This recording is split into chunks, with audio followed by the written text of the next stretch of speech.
At 2:47 a.m. on October 15, 1993, every single person working the night shift at St. Mary's emergency room heard the same thing: a newborn baby crying.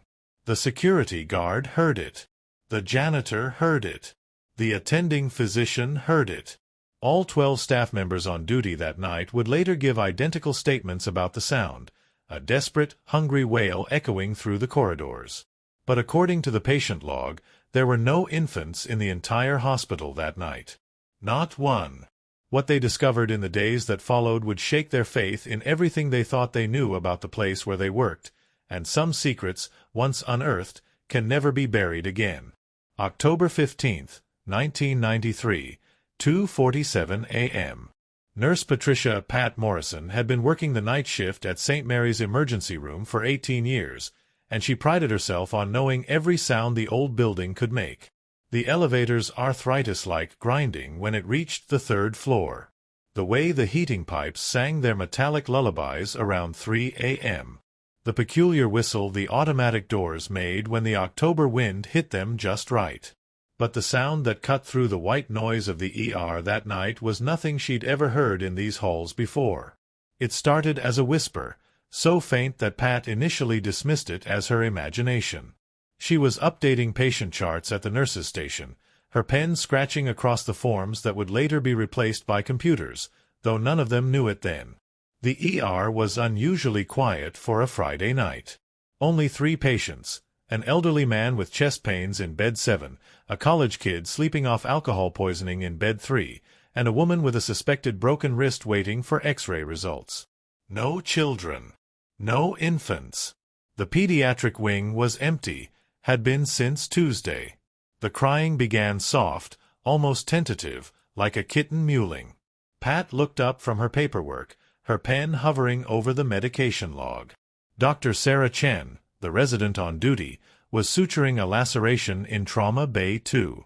The sound wasn't coming from there. "Did you hear that?" Pat asked Jenny Torres, the other nurse on shift. Jenny was 26, fresh from nursing school, still jumped at every unusual sound. "Hear what?" Jenny didn't look up from the supply cart she was restocking with gauze and antiseptic.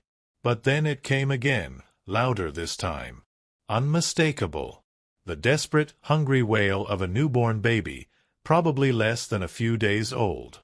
Pat had heard that sound countless times, the specific pitch and rhythm that bypassed rational thought and went straight to the maternal instinct buried in every human being. Jenny's hands froze on the gauze packages. "Is that a baby?" Pat was already moving, her rubber-soled shoes squeaking against the linoleum as she headed toward the sound. It seemed to be coming from the corridor leading to the pediatric wing. Dr. Chen emerged from Trauma Bay 2, pulling off her latex gloves. "What's that crying? Did someone bring in an infant?" "Not according to the log," Pat called over her shoulder, but she was already halfway down the corridor. The crying was getting louder, more urgent. It had that quality that made your chest tight, made you want to run toward it even when logic said to be cautious. She pushed through the double doors into the pediatric ward. The hallway stretched before her, lined with empty rooms. The night lighting cast everything in a sickly yellow glow, and the crying echoed off the walls in a way that made it impossible to pinpoint its source. "Hello," Pat called out. "Is someone here?" The crying stopped. The silence that followed was somehow worse than the sound itself. Pat stood in the hallway, her heart hammering against her ribs, straining to hear anything that might explain what she'd just experienced. Behind her, footsteps approached. Dr. Chen, Jenny, and now Marcus Webb, the security guard, had followed her into the pediatric wing. "Where'd it go?" Jenny whispered. "Probably the parents took the baby to the bathroom or something," Marcus suggested, but his voice lacked conviction. He was a big man, former military, didn't spook easily. But Pat could see the tension in his shoulders. They searched every room in the pediatric wing. Every bathroom, every supply closet, every possible space where someone might hide with a crying infant. The rooms were all empty, bed stripped and waiting for Monday morning when the wing would reopen after weekend maintenance. Maybe it was coming from outside? Dr. Chen suggested as they regrouped in the main corridor. Sound can carry funny through these old buildings. But Pat shook her head. She'd spent too many years in this hospital, had developed an ear for how sounds traveled through its corridors and walls. It was inside. I'm sure of it. They returned to the ER, but the atmosphere had changed. The quiet that had seemed peaceful before now felt oppressive. Every small sound, the hum of the fluorescent lights, the distant rumble of the heating system, the soft beeping of monitors, seemed amplified. At 3:23 a.m., it happened again. This time, everyone heard it clearly. The elderly man in bed 7 pressed his call button, his voice shaky when Pat answered, "Nurse, is everything all right?" "That baby sounds distressed." The college kid in bed 3 sat up, still groggy but alert enough to ask, "Whose baby is that?" Even Mrs. Rodriguez, the woman waiting for her X-ray results, looked concerned. "Shouldn't someone check on that child?" The crying lasted for nearly 5 minutes this time. 5 full minutes of heartbreaking wails that seemed to come from everywhere and nowhere at once. Pat found herself checking and rechecking the patient log, as if the entries might have changed since she'd last looked. No infants admitted. No children under 10 on the premises. The maternity ward was 2 floors up and soundproofed. When maintenance supervisor Dave Kowalski arrived for his 4 a.m. rounds, he found the entire night shift gathered in the break room, looking like they'd seen a ghost. "What's got everyone spooked?" Dave asked, pouring himself coffee from the perpetually brewing pot. Pat explained about the crying baby, the searches, the impossible source of the sound. Dave listened with the patience of someone who'd worked in hospitals long enough to know that strange things happened, especially on night shifts. "You check the air vents?" he asked. "Sometimes sound travels through the HVAC system in weird ways." They hadn't thought of that. Dave led them on another search, this time focusing on the air return vents and the spaces between walls where the building's circulatory system lived.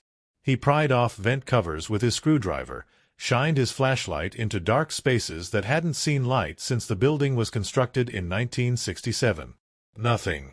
"Well," Dave said, replacing the final vent cover, "I've seen stranger things. Old buildings got their own personalities. Maybe something's just shifted, changed how sound moves around."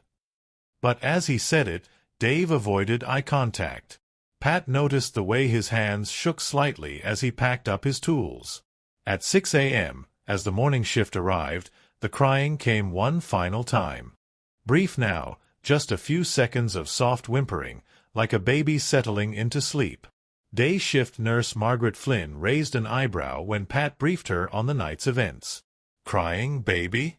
Pat, honey, you sure you weren't just tired? You know how these long shifts can play tricks on your mind." But Jenny Torres backed up every detail. So did Dr. Chen. So did Marcus the security guard, and Dave the maintenance man, and even the 3 patients who'd been coherent enough to hear it. 12 people. 12 identical accounts. A crying baby where no baby should have been. As Pat gathered her purse and jacket to head home, she made a decision that would change everything. Instead of letting it go, instead of writing it off as one of those unexplainable things that happen in hospitals, she was going to dig deeper. She was going to find out whose baby they'd been hearing. And more importantly, she was going to find out why it had chosen that particular night to make itself known. October 16, 1993, 7 p.m. Pat Morrison had barely slept during her day off. Every time she closed her eyes, she heard that crying. Not the sound itself, but the memory of it, playing on loop in her mind. By evening, she'd made up her mind to come in early for her next shift. The hospital felt different in the early evening hours, caught between the bustle of day shift and the quiet intensity of night. Pat badged in through the staff entrance and made her way to the records department in the basement, a place she'd visited countless times over her 18 years but had never really paid attention to. The records department in 1993 was a maze of filing cabinets and boxes, everything still physical, still paper. Mrs. Helen Cardwell, the record supervisor, had been at St. Mary's even longer than Pat, since 1971, and knew the hospital's history like some people knew baseball statistics. "Patricia, what brings you down to the dungeon?" Helen looked up from a stack of patient files, her reading glasses perched on the end of her nose. "Helen, I need to ask you something, and it might sound strange." Pat pulled up a chair next to Helen's desk, noting how the fluorescent lights down here had the same sickly quality as the pediatric wing. "Have you ever heard of anything unusual happening in the pediatric ward? Especially at night?"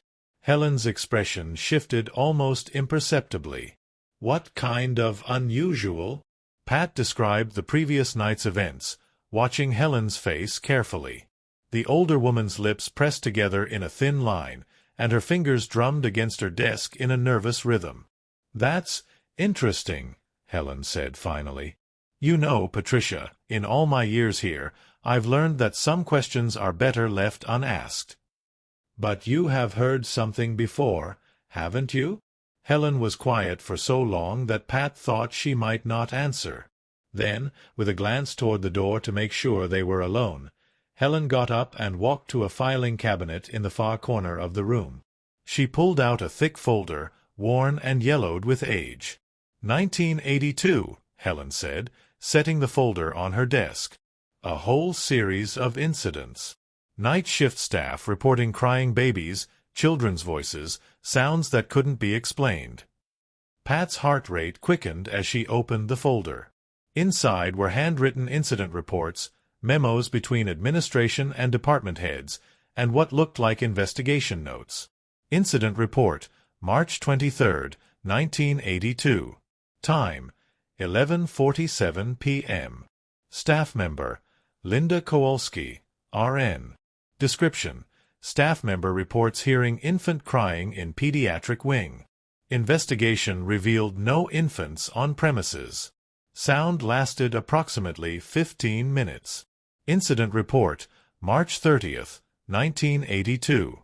Time, 2:15 a.m. Staff member, multiple, see attached list. Description: 7 staff members report simultaneous auditory experience of infant distress in pediatric corridor. No source identified.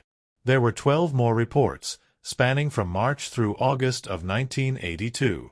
Different staff members, different times, but the same impossible crying baby. "What happened?" Pat asked, her voice barely above a whisper. "How did it stop?" Helen's expression grew dark. "It didn't stop, Patricia. Administration decided it stopped. There's a difference." She pulled out another document, this one an official hospital memo dated September 15, 1982, signed by the chief administrator. Reported auditory anomalies, pediatric wing. Effective immediately, all reports of unexplained sounds in the pediatric wing are to be attributed to building settling, HVAC system irregularities, or staff fatigue. No further incident reports regarding this matter will be filed. Staff experiencing such phenomena are encouraged to speak with Dr. Morrison in Employee Health regarding stress management and possible schedule adjustments. This matter is considered resolved. Dr. Morrison, Pat said, noting the surname. "Any relation to you?" "My late husband," Helen said quietly. "He was brought in specifically to handle what administration called the situation. Psychiatrist. They wanted him to convince the staff they were imagining things." "And did he?" Helen's laugh was bitter. "Robert was a good man, Patricia, but he was also practical. He knew which battles to fight. He wrote reports about stress and long hours and the psychological effects of working nights. He prescribed meditation and recommended vacation time. And slowly, people stopped reporting what they heard. But they kept hearing it. Oh yes. They just stopped talking about it." Helen closed the folder carefully. "Robert used to come home and tell me about his sessions with the staff. He said they described the crying in perfect detail. The specific pitch, the way it echoed, the duration. Identical descriptions from people who hadn't talked to each other about it. Pat felt a chill run down her spine. Did your husband ever hear it himself? Once. In 1983, about a year after the official resolution of the problem. He was working late in his office one night when he heard it. Came home white as a sheet. Never talked about his work the same way after that. Helen, what do you think is causing it? The older woman was quiet for a long time, staring at the folder as if it might reveal secrets she'd been keeping for over a decade. I think, she said finally, that this hospital has a memory. And sometimes that memory bleeds through. Before Pat could ask what she meant, footsteps echoed in the corridor outside. Helen quickly returned the folder to its filing cabinet and straightened her desk. Patricia, she said as the footsteps passed by, be careful how deep you dig into this. Some stones are better left unturned. But Pat was already thinking about her next step.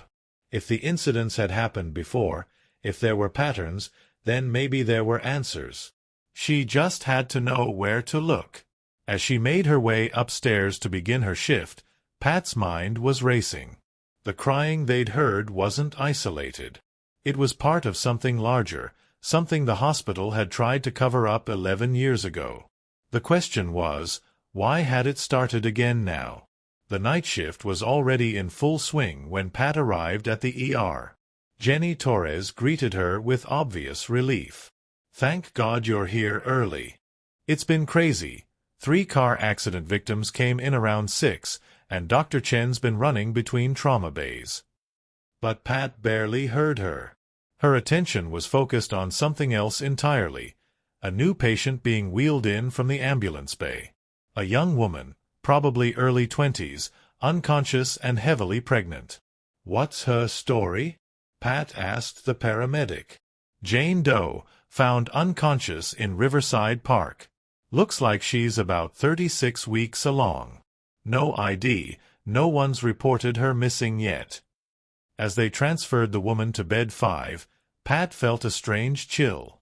She found herself staring at the patient's pale face, at the slight movement of her rounded belly. Any complications with the pregnancy? Dr. Chen asked as she began her examination. Vitals are stable, but we can't get fetal heart tones, the paramedic replied. Could be the angle, could be equipment malfunction.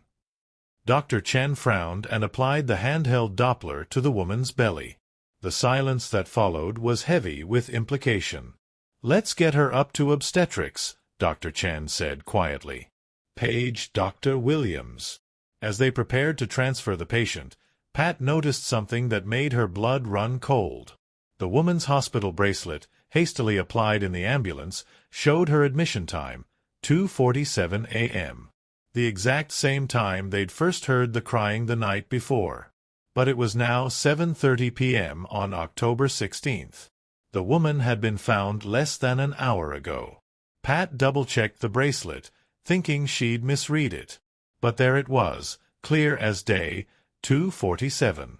Either someone had made an error with the timestamp, or something far stranger was happening at St. Mary's Hospital. As the obstetrics team took the mysterious woman upstairs, Pat made a mental note to follow up on her condition. She had a feeling that this Jane Doe and the crying baby were connected in ways she was only beginning to understand. The rest of the night passed without incident. No crying babies, no unexplained sounds. But Pat found herself listening for them, straining to hear something that might provide another clue to the puzzle she was trying to solve. At 3 a.m., during her break, she called up to obstetrics to check on the pregnant Jane Doe. "I'm sorry," the nurse who answered said, "but we don't have any Jane Doe patients up here tonight." But she was transferred up around 7:30. Unconscious, about 36 weeks pregnant. "Hold on, let me check with the charge nurse." After a few minutes, the nurse came back on the line. "I've checked with everyone on the floor. No pregnant patients were admitted tonight." Are you sure she came up to obstetrics? Pat felt her mouth go dry. Yes, I'm sure. Dr. Chen ordered the transfer herself. Well, she's not here. Maybe she went to a different floor. But Pat knew better. She'd watched the woman go into the elevator with the obstetrics team. She'd seen Dr. Williams himself come down to assess the patient before the transfer. After her shift ended, Pat decided to do something she'd never done in 18 years of working at St. Mary's. She was going to conduct her own investigation, even if it meant breaking a few rules. She was going to find out what had happened to the pregnant Jane Doe. And she was going to find out why no one seemed to remember her except Pat herself. October 17, 1993, day shift. Pat Morrison had never called in a personal favor during her 18 years at St. Mary's, but desperation was making her creative. She arrived at the hospital at 2 p.m., officially off duty but carrying a small notebook and a determination that surprised even her. Her first stop was the security office in the basement, 2 doors down from records. Marcus Webb was just finishing his shift report when she knocked. Pat, what are you doing here so early? Marcus, I need to ask you about something. Do you remember that pregnant woman who came in last night? Jane Doe, found in Riverside Park. Marcus looked at her with genuine confusion. What pregnant woman? Pat felt her stomach drop. Around 7:30. Unconscious, about 36 weeks along. You helped wheel her up to obstetrics. Pat, I worked the whole night shift. There was no pregnant woman. Marcus's voice was gentle but firm. Are you feeling okay? You look pale. But Pat pressed on. The paramedics brought her in. Dr. Chen examined her. Dr. Williams came down from obstetrics. Marcus shook his head slowly. Dr. Williams was on call last night, but he never came down to the ER. Pat, I think you might be confusing last night with a different shift. The certainty in his voice shook her. Marcus had an excellent memory. He had to, for security reports. If he said something didn't happen, it usually didn't happen. Can you check the security cameras? She asked. The footage from the ambulance bay around 7:30? Marcus hesitated. Pat, that's not really something I can do without official cause. But... He glanced around the small office, then made a decision. You've been good to me over the years. Let me see what I can do. He pulled out the logbook for the previous night's tape rotation. Each camera recorded on 6-hour VHS tapes that were stored in a locked cabinet. Ambulance Bay, October 16th, 6 p.m. to midnight, Marcus muttered, locating the tape. He slid it into the player and fast-forwarded to 7:30 p.m. Pat watched the grainy black and white footage with growing unease. At 7:28, the ambulance bay was empty. At 7:32, still empty. She watched the entire period from 7:15 to 7:45, but no ambulance appeared. No pregnant woman was brought in. I don't understand, Pat whispered. I remember it so clearly. Marcus ejected the tape and returned it to its slot. Memory's a funny thing, especially when you're working nights. The mind can play tricks on you. But as Pat left the security office, she noticed something that made her pause. Marcus's shift log, which he'd left open on his desk, had an entry for 2:47 a.m. on October 16th. Investigated reports of crying infant in pediatric wing. No source found. So he remembered the crying baby from 2 nights ago, but not the pregnant woman from last night. What was the difference? Her next stop was Dr. Chen, who was just finishing her shift in the ER. Sarah, do you have a minute? Dr. Chen looked up from the chart she was completing, her expression friendly but tired. Sure, Pat. What's up? I wanted to ask you about that pregnant Jane Doe from last night. Dr. Chen's pen stopped moving. What pregnant woman? Pat felt the same sinking sensation she'd experienced with Marcus. You examined her around 7:30. Couldn't get fetal heart tones. You ordered the transfer to obstetrics. Pat, I didn't examine any pregnant patients last night. Are you sure you're thinking of the right night? You were suturing a laceration in Trauma Bay 2 when the crying started on Thursday night. Remember? We all heard it. Yes, the crying baby. That was strange. Dr. Chen's expression was troubled. But I don't remember any pregnant patients. Last night was pretty quiet, actually. Just that elderly man with chest pains and the college kid with alcohol poisoning. Pat felt like the ground was shifting beneath her feet. And Mrs. Rodriguez? The woman with the broken wrist. Dr. Chen thought for a moment. I remember treating a broken wrist recently, but I can't remember if that was last night or earlier in the week. The conversation with Dr. Chen left Pat more shaken than she wanted to admit. She was starting to question her own memory, wondering if the stress of the crying baby incident had somehow created false memories of other events. But then she remembered something: the hospital bracelet. Every patient who came through the ER got a bracelet with their name, date of birth, and admission time. The bracelets were printed from a computer system that logged every entry. If there had been a Jane Doe admitted at 7:30 p.m. on October 16th, there would be a record in the system. Pat made her way to the admission desk, where Gloria Martinez was handling the day shift paperwork. Gloria, can you do me a favor? I need to check on a patient admission from last night. Sure, honey. What's the name? Jane Doe, admitted around 7:30 p.m. Gloria's fingers flew over the keyboard of the bulky computer terminal. After a few moments, she frowned. I'm not showing any Jane Doe admissions yesterday. Last Jane Doe we had was, looks like October 3rd. Can you check Trauma Bay admissions? Or transfers to obstetrics?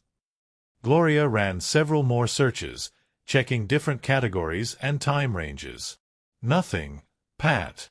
No Jane Does, no obstetric transfers, no emergency admits matching that time frame. Pat thanked Gloria and walked away, her mind reeling. Either everyone in the hospital had developed the same selective amnesia, or she was losing her grip on reality. But as she was leaving the admission area, something caught her eye. In the trash can next to Gloria's desk was a hospital bracelet, crumpled and discarded. Pat glanced around to make sure no one was watching, then retrieved it. The bracelet was blank except for one detail. The timestamp read 2:47.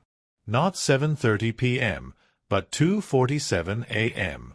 The same time they'd heard the crying baby 2 nights ago. Pat smoothed out the bracelet and stared at it. The plastic was slightly warm to the touch, as if it had been recently worn. But that was impossible. If it had been in the trash for more than a day, it would be room temperature. She slipped the bracelet into her pocket and decided to try one more approach. If the official records showed nothing, maybe she could find someone else who remembered the pregnant woman. The ambulance crews often hung out in the cafeteria during their downtime, so Pat headed there next. She found Tom Bradley and Mike Sorensen, 2 paramedics she knew well, sitting at their usual table near the windows. Tom, Mike, can I ask you guys something? Sure, Pat. What's up? Did either of you bring in a pregnant Jane Doe last night? Found unconscious in Riverside Park. The 2 men exchanged glances. What time? Mike asked. Around 7:30 p.m. Tom shook his head. We were off duty by 6 o'clock yesterday. But I can check with the evening crew. He pulled out a small notebook and flipped through it. Let's see. Rodriguez and Patel were on the 7-2-7 shift. They brought in a cardiac event around 8:15, but nothing before that. What about the other crews? Only 3 units were running last night. I can ask around, but I'm pretty sure we'd remember a pregnant Jane Doe. As Pat left the cafeteria, She felt increasingly isolated. Everyone she'd spoken to had clear memories of some events from the past few days, but no one remembered the pregnant woman except her. She was beginning to wonder if she'd imagined the whole thing when she literally bumped into Dave Kowalski, the maintenance supervisor, in the corridor. "Sorry, Dave. I wasn't watching where I was going." "No problem, Pat. You look troubled. Everything okay?" On impulse, Pat decided to test something. "Dave, do you remember checking the air vents with us 2 nights ago? When we heard the crying baby?" "Of course. Strange night that was." Dave's memory of the incident was crystal clear. "What about last night? Did you notice anything unusual in the ER around 7:30? Dave thought for a moment. "Actually, now that you mention it, I did notice something odd. I was doing my evening rounds, and when I passed through the ER around 7:30, there was this feeling, like something had just happened, but I couldn't put my finger on what." Pat's pulse quickened. "What kind of feeling?" "Hard to explain.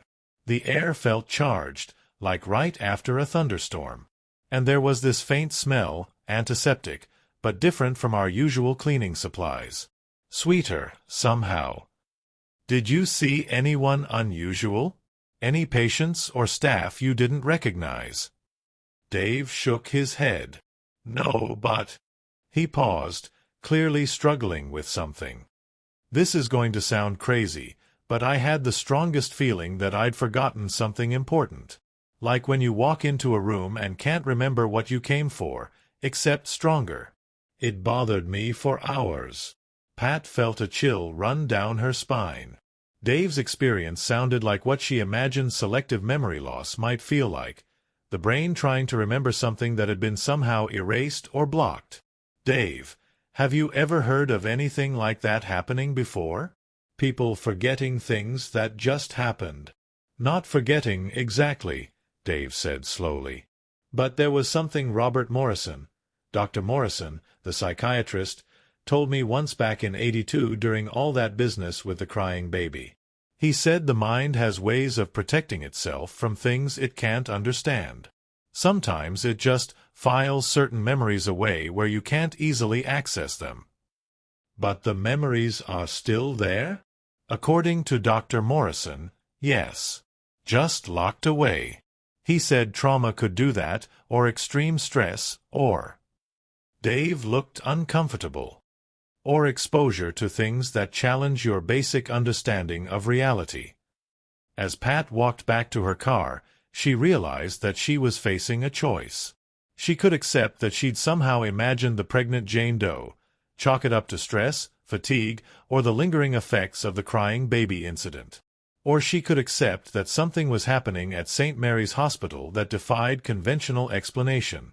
Something that could selectively erase memories, leaving only fragments and feelings behind. The hospital bracelet in her pocket seemed to burn against her leg, a tangible reminder that she hadn't imagined everything. But if the pregnant woman had been real, where was she now? And why was Pat the only one who remembered her? As she drove home, Pat made a decision that would change the course of her investigation. She was going to find Dr. Robert Morrison's old files from 1982. If he'd documented cases of selective memory loss back then, maybe she could understand what was happening now. She was going to treat this like a medical mystery, using the same methodical approach she'd learned in 18 years of nursing. Because if she was going crazy, she wanted proof. And if she wasn't going crazy, she needed to understand what kind of force could make an entire hospital staff forget a patient who had been right there in front of them. Either way, she was going to get answers. October 18, 1993, 11 p.m. Pat Morrison had spent her day off doing something she'd never thought she'd do, breaking into hospital files. Not technically breaking in, she had legitimate access as a senior nurse, but searching for records she wasn't supposed to see. Dr. Robert Morrison's files from 1982 to 1984 were stored in a forgotten corner of the basement archives, boxes that hadn't been touched in years. Helen Cardwell had given her the location with obvious reluctance and a warning. "Some knowledge comes with a price, Patricia. Make sure you're willing to pay it." What Pat found in those dusty boxes made her question everything she thought she knew about St. Mary's Hospital. The files contained detailed case studies of 18 staff members who had reported auditory anomalies during the 1982 incidents. But buried within the psychological evaluations and treatment notes was something far more disturbing: Dr. Morrison's private research into what he called localized memory displacement. Confidential research notes. Dr. Robert Morrison, M.D., Ph.D. Date: November 15, 1982. Subject: collective amnesia in hospital environment. I have documented 7 separate incidents where multiple staff members have reported experiencing identical memory gaps following auditory phenomena in the pediatric wing. These gaps appear to be selective. Subjects retain clear memories of events immediately before and after the affected time frame, but show complete amnesia for specific occurrences during the phenomenon. Most disturbing, physical evidence of the forgotten events sometimes remains. In 3 cases, I have documented items, medical supplies, equipment, personal belongings, that appeared in locations where subjects insisted they had not placed them. When questioned, subjects showed genuine confusion and mild distress when confronted with these inconsistencies. Hypothesis: the hospital may be experiencing some form of localized temporal disturbance that affects both perception and memory formation. This would explain both the auditory phenomena and the selective amnesia. Note: I am aware how this sounds. I would not believe it myself if I hadn't witnessed it firsthand on November 12th. Pat's hands trembled as she read the entry for November 12, 1982. Personal experience log. At approximately 2:45 a.m., while reviewing patient files in my office, I heard the characteristic infant crying described by multiple staff members. Duration: approximately 8 minutes. I immediately went to investigate, following the sound to the pediatric wing. What I found there challenges my understanding of reality. In room 314, which has been empty since October 30th, I observed a young woman, approximately 22 years old, in an active state of labor. She appeared to be in considerable distress. A nurse I did not recognize was attending to her. When I approached to offer assistance, both figures seemed to flicker, like a television with poor reception. I blinked, and the room was empty again.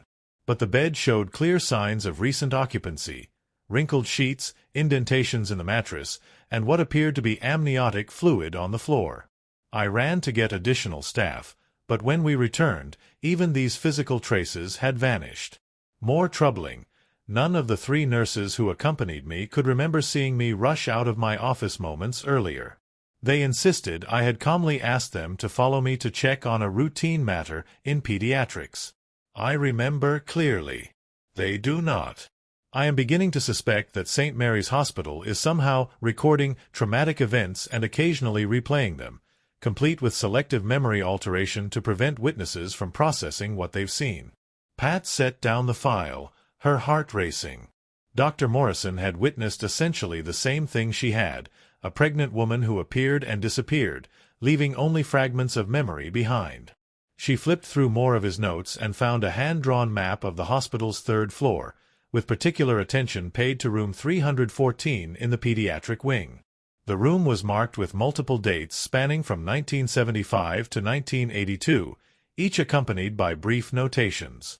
March 3, 1975, first documented incident. June 18, 1977, pattern establishing. October 12, 1979, temporal bleed increasing in frequency. April 7, 1981, physical manifestations becoming stronger. August 23, 1982, full apparition observed, duration 12 minutes. At the bottom of the map, Dr. Morrison had written in red ink, Room 314, the source. Do not enter during manifestation periods. Pat checked her watch, 11:47 p.m.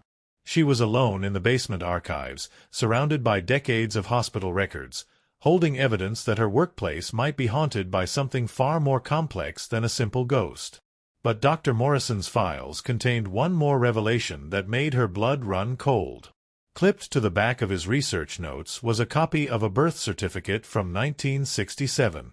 Certificate of live birth. Name: Baby Girl Morrison. Mother: Susan Elizabeth Morrison. Father: blank. Date of birth: October 15, 1967. Time of birth: 2:47 a.m. Location: St. Mary's Hospital, room 314. Attending physician: Dr. James Whitmore. Complications: mother died due to hemorrhaging. Infant survived 6 hours. Pat stared at the document, pieces of a horrible puzzle clicking into place. October 15th, the same date they'd heard the crying baby. 2:47 a.m., the same time. Room 314, the room Dr. Morrison had identified as the source. And the mother's name: Susan Elizabeth Morrison. Dr. Morrison's daughter. She had died in room 314 at the age of 22, giving birth to a baby who had lived only 6 hours. Dr. Morrison had been brought in to investigate the supernatural occurrences in 1982, 15 years after his own daughter had died in the very room where the phenomena centered. No wonder he'd been so thorough in his research. He hadn't just been studying paranormal activity. He'd been trying to understand his own daughter's spirit.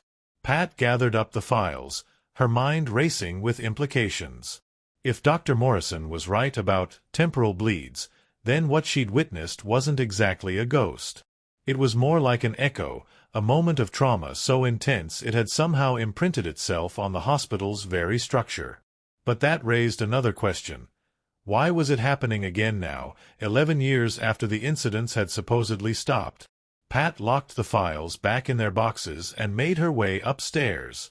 The hospital felt different at midnight, not just quieter, but charged with potential. As she passed through the lobby, she noticed that the elevator bank showed one car stopped at the 3rd floor, though she hadn't seen anyone call for it. Against every instinct screaming at her to go home, Pat pressed the elevator call button. The car that came down was not the one that had been stopped at the 3rd floor. This elevator was warm inside, and there was a faint scent in the air. The same sweet antiseptic smell Dave Kowalski had noticed. Pat pressed the button for the 3rd floor. The pediatric wing at midnight was a landscape of shadows and memories. Pat moved quietly through the corridors, her footsteps echoing softly on the linoleum. Room 314 was at the end of the hall, its door slightly ajar despite being officially sealed for maintenance. She pushed the door open and stepped inside. The room was empty, as expected, but it didn't feel empty.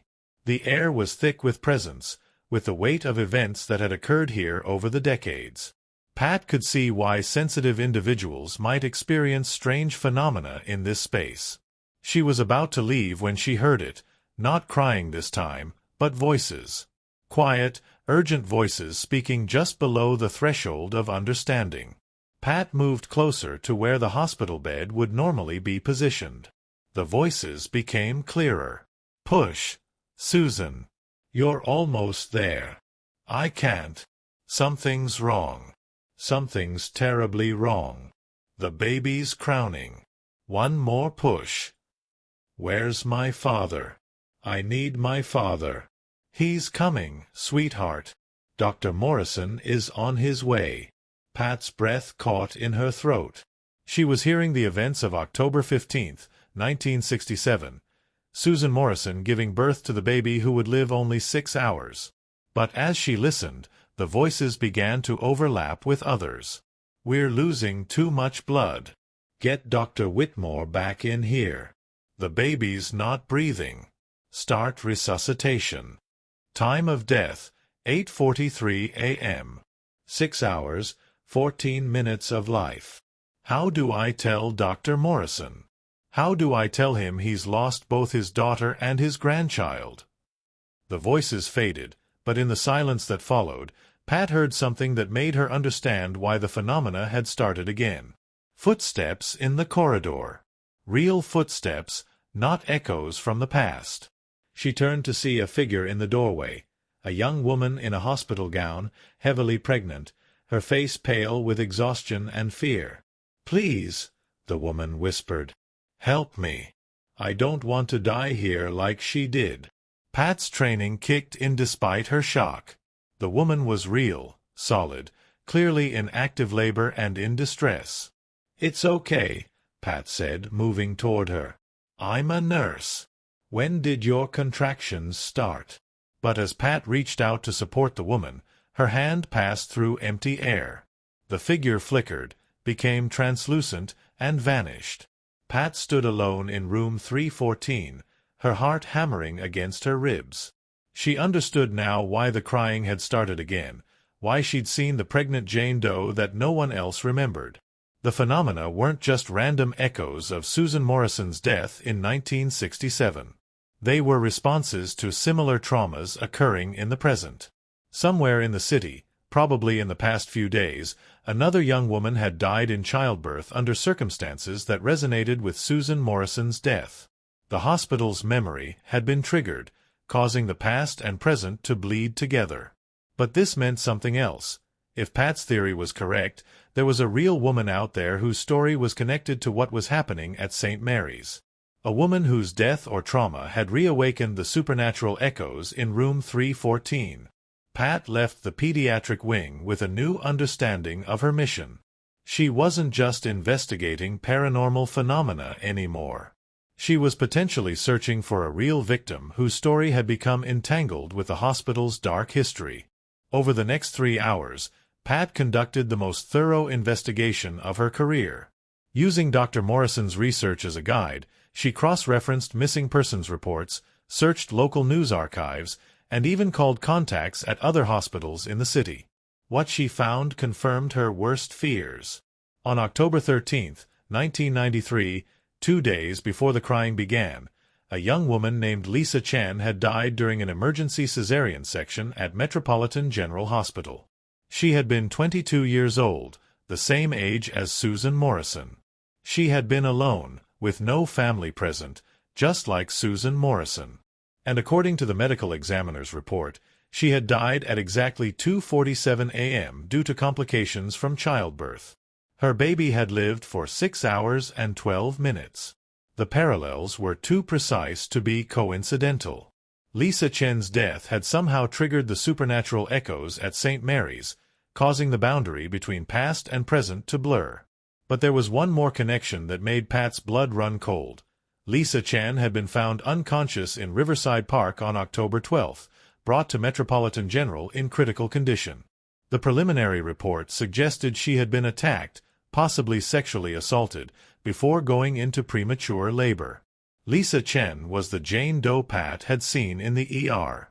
Not a ghost or a temporal echo, but a real person whose trauma had been so intense it had created a psychic bridge between hospitals, allowing her spirit to reach out to the one place where a similar tragedy had occurred. Pat sat in her car outside St. Mary's as dawn broke over the city, holding Lisa Chen's obituary and Dr. Morrison's research files. She had solved the mystery of the crying baby and understood the connection between past and present. But solving the mystery had created a new dilemma. What was she supposed to do with this knowledge? The official investigation into Lisa Chen's death was ongoing. The police had no suspects, no leads, no witnesses.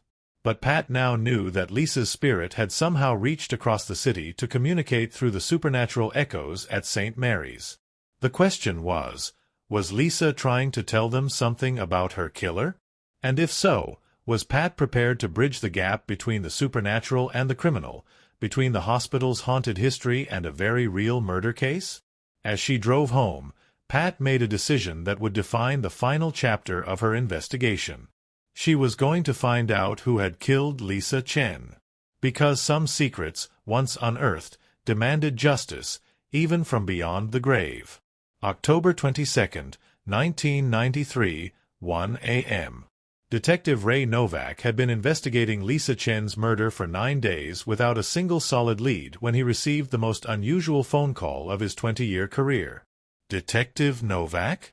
This is Patricia Morrison. I'm a nurse at St. Mary's Hospital. I have information about the Lisa Chen case. What kind of information, Ms. Morrison? There was a long pause before Pat answered. The kind that's going to sound impossible, but might help you catch her killer. 2 hours later, Novak sat in an all-night diner across from a middle-aged nurse who looked like she hadn't slept in a week. Between them on the table were photocopied hospital records, newspaper clippings, and a worn manila folder marked Confidential. Let me see if I understand this correctly, Novak said, rubbing his temples. You're telling me that a woman who died at Metropolitan General has been communicating through supernatural events at your hospital? I know how it sounds, Pat replied. If someone had told me this story 2 weeks ago, I'd have suggested they seek psychological help. But I've documented everything. The patterns, the connections, the physical evidence. Novak had to admit that Pat's research was thorough. The parallels between Susan Morrison's death in 1967 and Lisa Chen's death in 1993 were striking. The timing, the circumstances, even the duration of the baby's survival, it was all too precise to be random. But why come to me? Novak asked. Even if I believed everything you're telling me, how does this help solve Lisa's murder? Pat opened the folder and pulled out a photograph, a Polaroid picture she'd taken in room 314 3 nights earlier. The image showed the empty hospital room, but in the corner, barely visible, was the translucent figure of a young woman. She was pointing toward something outside the frame, her mouth open as if speaking. She's trying to tell us something, Pat said. Every night since October 15th, I've gone back to room 314. The manifestations are getting stronger, more detailed. Last night, I heard her say a name. What name? Marcus Webb. Novak's expression shifted. The security guard at your hospital? You know him? He's got a record. Assault charges from the late 80s, all involving young women. Nothing we could make stick, but his name's come up in several investigations over the years. Novak leaned forward. Are you telling me Lisa Chen somehow knew Marcus Webb? Pat shook her head. I don't think she knew him personally. But I think she saw him the night she was attacked. I think he's the one who left her in Riverside Park. That's a serious accusation based on some pretty thin evidence. There's more, Pat said. She pulled out a security schedule from St. Mary's. Marcus works rotating shifts, but he always requests October 13th through 15th off. Every year for the past 6 years. I checked the personnel records. Novak studied the schedule. October 13th is when Lisa Chen was found. October 15th is when your crying incidents began. And it's the anniversary of Susan Morrison's death. I think Marcus knows about the supernatural activity at the hospital. I think he times his activities to coincide with the manifestations, knowing that anyone who witnesses anything unusual will have their memories affected. You're suggesting he's using the hospital's haunting as cover for murder? I'm suggesting he's figured out how to exploit a supernatural phenomenon for his own purposes. Novak was quiet for a long time, processing the implications of Pat's theory. Finally, he made a decision. I can't officially investigate based on ghost stories, he said, but I can look into Marcus Webb's whereabouts on October 13th.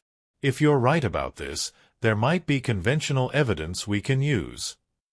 Over the next 3 days, Novak's investigation revealed disturbing patterns in Marcus Webb's life. The security guard had no solid alibis for any of the nights when women had been attacked near Riverside Park over the past 6 years. His work schedule showed suspicious patterns of requested time off that coincided with several unsolved assault cases. But the breakthrough came from an unexpected source, the hospital's security cameras. While reviewing footage from October 13th, Novak noticed something Pat had missed. At 11:47 p.m., exactly 4 hours before Lisa Chen was found, the camera in the hospital's parking lot showed Marcus Webb's car leaving the premises. He wasn't scheduled to end his shift until 6 a.m. The car returned at 2:30 a.m., and Webb was back at his post by 3 a.m., acting as if he'd never left. Novak obtained a warrant to search Webb's apartment and vehicle. What they found there provided the physical evidence needed to connect him to Lisa Chen's murder. Fibers from her clothing in his car, traces of her blood on a jacket he'd tried to wash. But the most damning evidence was hidden in Webb's bedroom. A journal detailing his knowledge of the supernatural phenomena at St. Mary's and how he'd learned to use them to his advantage. Journal entry, October 15, 1989. The crying happened again last night. Fourth time this year. I noticed something interesting. Jenny Torres, who was working in pediatrics when it started, couldn't remember details about what happened right before the crying began. She kept saying she felt like she'd forgotten something important. I think the hospital's ghost doesn't just appear randomly. I think it affects people's memories somehow. Could be useful. Journal entry, March 22, 1991. Confirmed my theory. The phenomena cause selective amnesia in witnesses. I can be away from my post for hours during manifestation periods, and no one remembers seeing me leave or return. They just have vague feelings that something's missing from their memory. This could be very useful for my other activities. Journal entry, October 16, 1993. The Chen girl saw me in the park. I could see it in her eyes before she lost consciousness. But the manifestations started the next day, right on schedule. Even if she survived, which she didn't, no one would believe her memories. The hospital's ghost protects me better than any alibi. When confronted with the evidence, Marcus Webb confessed not only to Lisa Chen's murder, but to 4 other attacks over the past 6 years. He had indeed learned to exploit the hospital's supernatural phenomena, using the memory-altering effects to cover his crimes. But his final confession revealed something that chilled even experienced detectives.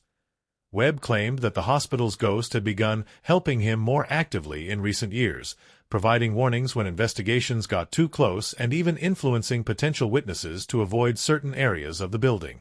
"It's like we have an understanding," Webb told interrogators. "I respect its territory, and it protects mine." The trial of Marcus Webb became a media sensation, though the supernatural elements were carefully excluded from official proceedings.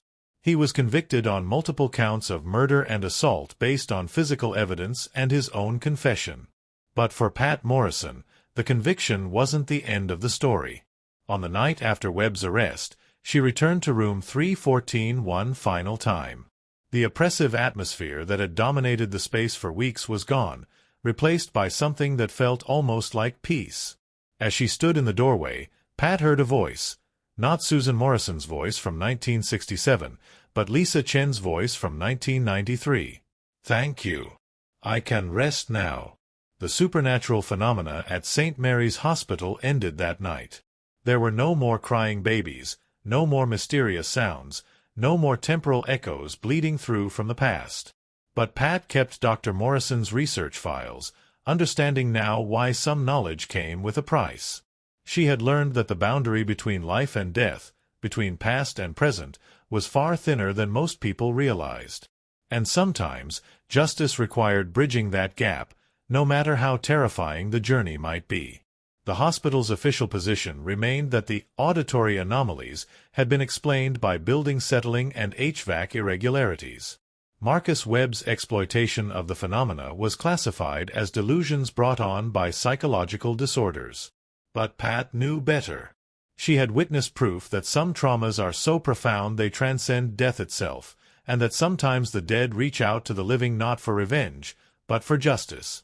Room 314 was eventually converted to storage space. The pediatric wing was modernized and expanded. Mary's Hospital moved forward into the digital age, leaving its haunted past behind. But on quiet nights, when Pat worked late shifts, she sometimes paused to listen to the subtle sounds of the building around her. Not because she expected to hear supernatural phenomena, but because she had learned that hospitals, like people, carry their memories in ways both seen and unseen. and some memories, once acknowledged and honored, finally find their rest. October 15, 1994, 1 year later. Pat Morrison stood outside room 314, now converted to a supply closet, holding a small bouquet of white roses. It had become her annual ritual, visiting on the anniversary of Susan Morrison's death and Lisa Chen's first manifestation. The hospital felt different now. Lighter. The oppressive weight that had hung over the pediatric wing was gone, replaced by the normal sounds of a busy medical facility preparing for the challenges of the 21st century. Dr. Morrison's research files had been quietly donated to a university's parapsychology department, where they would serve as case studies for future researchers investigating the intersection of trauma, memory, and supernatural phenomena. Marcus Webb was serving multiple life sentences in a maximum security prison. His journal had been sealed by court order, its contents too disturbing for public consumption. But the real victory was quieter than headlines and convictions. 2 young women who had died alone and afraid had finally found peace. Their voices had been heard, their stories acknowledged, their killers brought to justice. As Pat placed the roses in the supply closet where room 314's bed had once stood, she whispered a final message to the spirits who had trusted her with their secrets. "You can rest now, both of you. Your testimony has been heard." The hospital around her continued its eternal rhythm of healing and loss, hope and despair, life and death. But in this one small corner of St. Mary's, silence reigned. Not the oppressive silence of secrets buried, but the peaceful silence of truth finally told. Pat Morrison returned to her work, carrying with her the knowledge that some mysteries are meant to be solved, some voices are meant to be heard, and some bridges between the worlds of the living and the dead are meant to be crossed. Even if the crossing changes you forever.